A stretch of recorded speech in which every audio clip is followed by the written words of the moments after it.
سیدنا انس بن مالک رضی اللہ عنہ سے مروی ہے کہ نبی کریم صلی اللہ علیہ وآلہ وسلم نے فرمایا،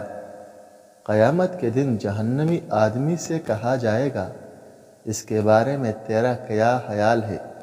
کہ زمین پر جو چیزیں بھی ہیں، کیا تو اس عذاب سے بچنے کے لیے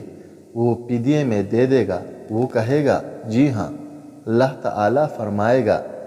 میں نے تو تجھ سے اس سے آسان چیز کا مطالبہ کیا تھا، میں نے تجھ سے یہ عہد لیا تھا جبکہ تو آدم علیہ السلام کی پیٹھ میں تھا کہ میرے ساتھ کسی چیز کو شریک نہ ٹھہرانا،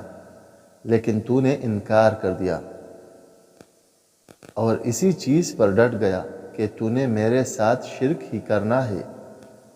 کتاب مسند احمد، حدیث نمبر 3، درجہ صحیح۔ سیدنا عبداللہ بن عباس رضی اللہ عنہ سے مروی ہے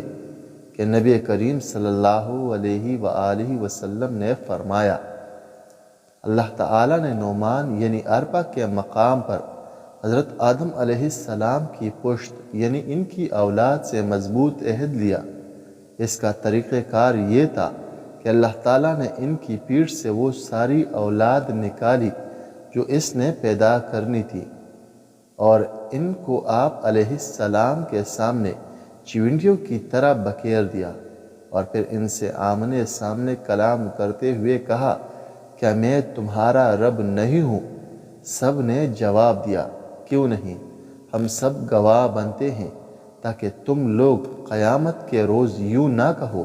کہ ہم تو اس سے محض بے خبر تھے، یا یوں کہو کہ پہلے یہ شرک تو ہمارے بڑوں نے کیا اور ہم ان کے بعد ان کی نسل میں ہوئے،